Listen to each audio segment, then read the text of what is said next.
Many couples come to me for counseling, and when we talk about couple counseling, there's a lot of similarities in a lot of the couples that I work with.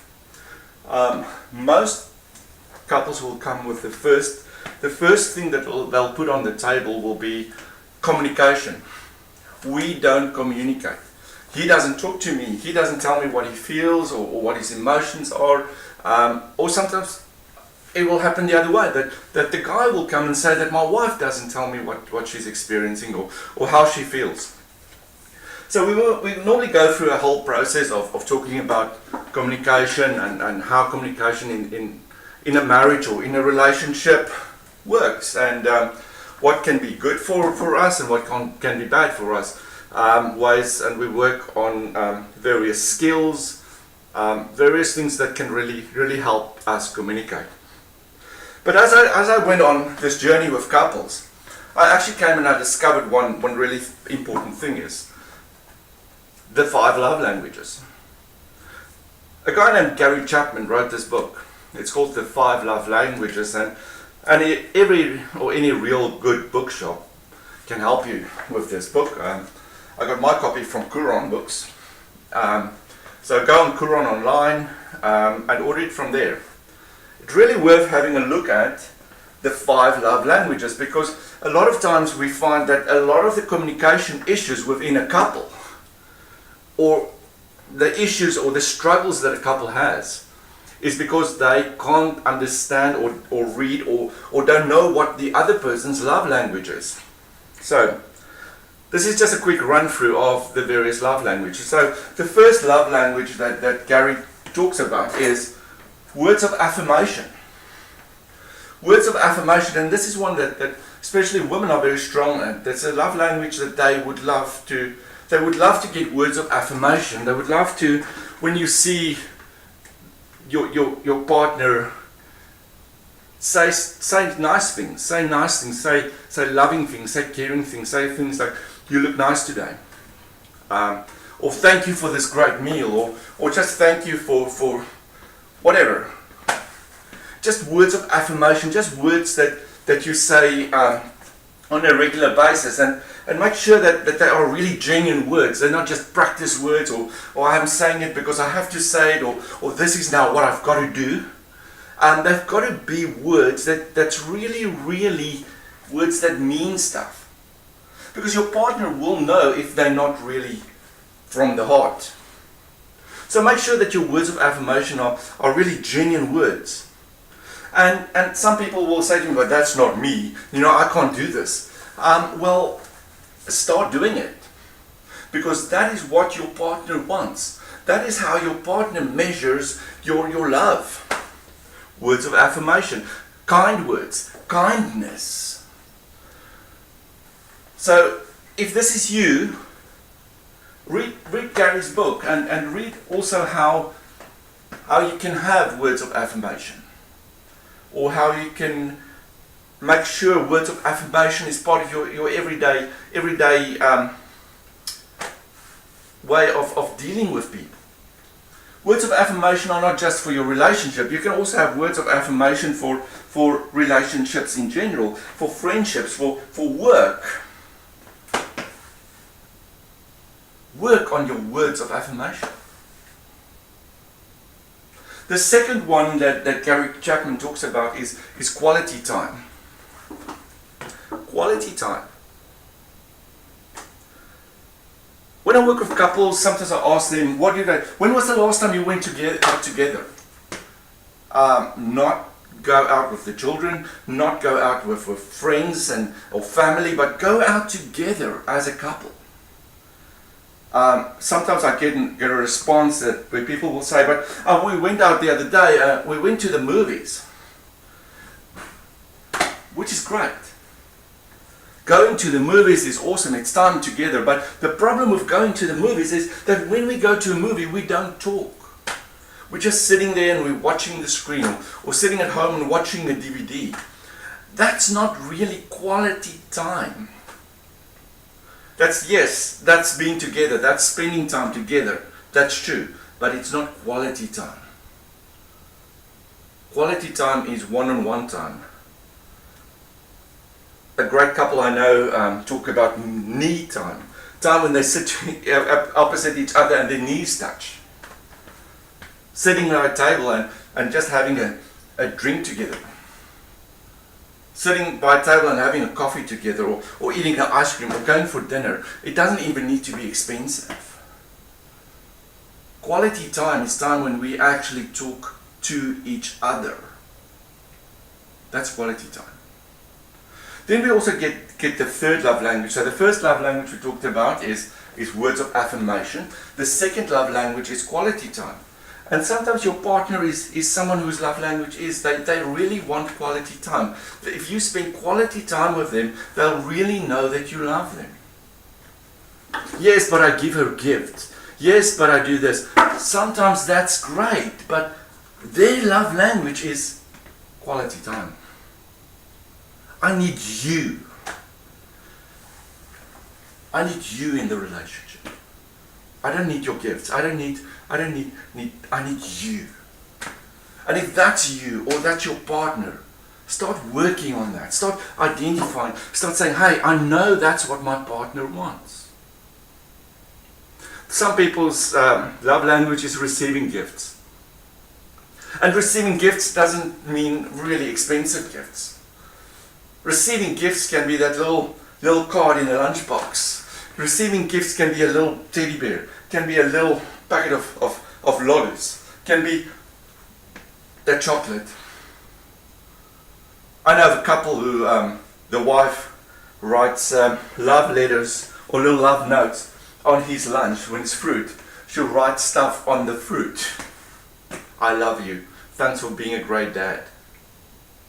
Receiving gifts. You can be creative with receiving gifts. If that is your partner,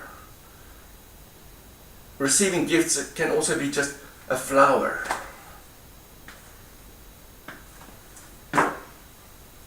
My father-in-law used to always, when he was alive, on a Friday he would bring flowers for his wife. Every Friday he'll come home from work with flowers for his wife. That was his way. And he knew that what she likes is receiving gifts. Some people will have the fifth love language, which is actually acts of service, is doing stuff. And this is one that especially women, this is especially one that a lot of women have, is by doing stuff for other people. Like making food, making sure clothes is neat and tidy. Some people's acts of service is not only to their loved ones, but also to the community. Doing stuff for people. Acts of service. That's their love language. That's how they show love. Sometimes even at work, you'll identify these people whose love language is acts of service, because they'll be the ones that will get up and make coffee, and on the way ask, do you also want coffee? Or make you coffee or tea or whatever. Acts of service is doing things for other people. It's an awesome love language.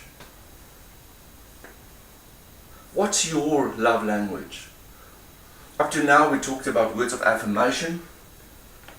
Do you like to say things to other people, which is like uplifting? Do you like to say thank you? Do you like to say things, I appreciate you? Another thing is quality time. Do you want to spend quality time with your loved ones, with your family, with your wife, with your husband, with your partner? Quality time. It's not really the quantity, it's the quality.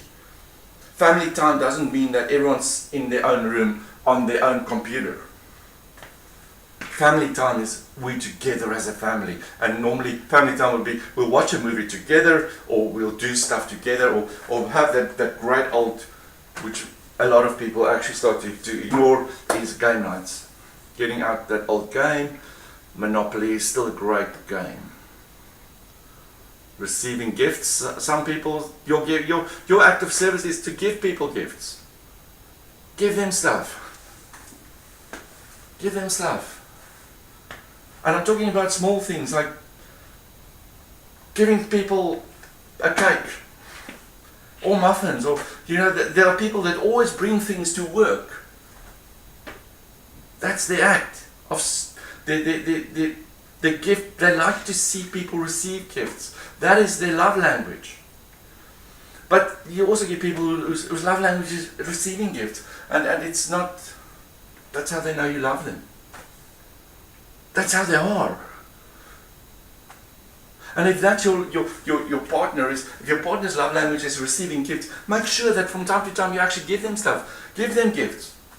And when I say gifts, it doesn't need to be the most expensive thing. It can be a flower. Gifts. Acts of service. Do you like to do things for people? Or on the other hand, do you like that people do stuff for you?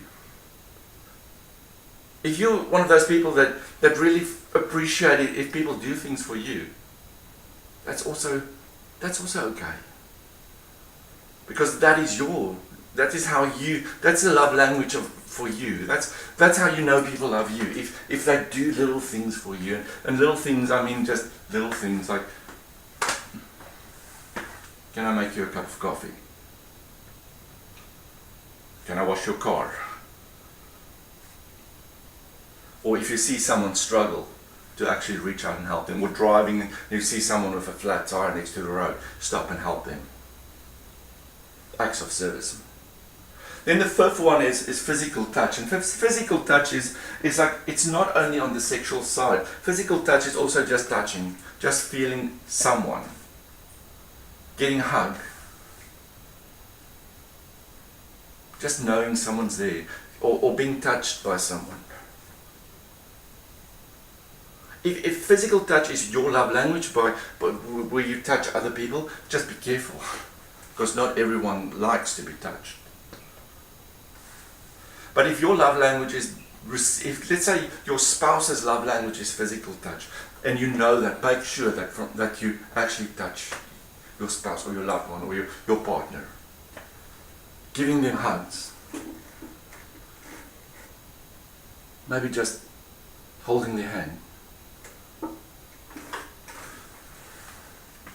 Last night in church, I sat behind a couple. They've been married for far in the 40s, 40 years. And while the worship was on, they were in front of me, and it was really said something to me when I saw these two people. They were standing there, and everyone was singing, and they were holding hands.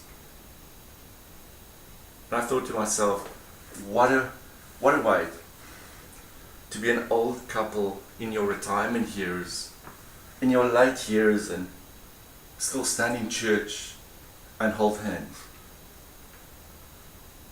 Physical touch. So I challenge you to actually do a bit of study of your own. Get this book or go online. You are welcome to go actually on the website 5languages.com. and find out a bit more about this. And if you don't know which love language is yours, there's a little test. You can just Google 5 love language tests. There's little questionnaires you can do to find out exactly what your love language is. Maybe it's good to spend some of that quality time together as a couple, and each one of you jump on your computer, and each one of you do the test and share your test results with each other, and so that you know what the other person's love language is. Sometimes it's really clear what their love language is if you actually know what they are. I'll sit in a counseling session, and the woman would sit there, or the lady would sit in the session and say stuff like, he never ever tells me that he loves me. He never ever tells me that I do anything right. He never ever tells me that he missed me. It's very clear. Her love language is words of affirmation. And then sometimes I'll have a man in the session, and he'll say to me like, she never touches me. She never just walks past me and just gives me a hug. And then I'll know his love language is physical touch. Some of our biggest issues in our marriages can be solved if we actually understand each other's love language. If we can actually understand how each other ticks.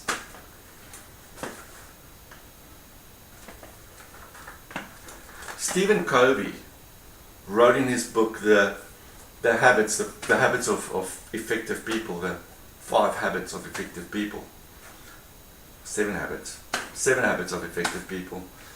And one of the things that he actually discussed in it is, he says the words, he says, seek to understand rather than to be understood. He says, seek to understand rather than to be understood. So if we in our relationships, whether we are married or not, whether we're just in a normal relationship with, like we're engaged relationship, or just starting a relationship, or we're in a friendship relationship, or instead of trying to just always make sure the other person understands me, rather try and understand your partner, or your friend, or your colleague. Seek to understand rather than to understood. Sometimes when you look at people's lives and you look at the situations, and when you actually understand what they're going through, you have more compassion and you actually understand why they act the way they do. So, my challenge to you is, get your hands on the 5 love language book. Get or jump on the website. It's awesome. Whether you're in a relationship or not, read this book. Because it's not only for relationships, it's actually, love languages is who we are as people. We are created to love. That's why we're here. A God of love created us. And that's our journey on life, is to show love, to be God's hands while we're on earth. Show love. Because he said that I give you a new law, and the new law I give you is love each other. And the easiest way to love each other is to understand each other and to understand what makes each other tick. Let's seek to understand rather than to be understood. What is your love language? What's the one that really talks to you? If I say words of affirmation, quality time, receiving gifts, acts of service, or physical touch, which one is you? If you don't know, jump on the website, do the little test, make it a night of it, make it part of your date night, maybe, to go and sit and let's talk about our love languages and let's work them out. It will make a difference. Not only in your relationship with each other as a couple, but in your relationship with people in general. Gary Chapman, 5 love languages. The secret of love that lasts. Get this. See how your life will change. See how your relationships will change. See how your view of people will change when you start acting and understanding and living out of love.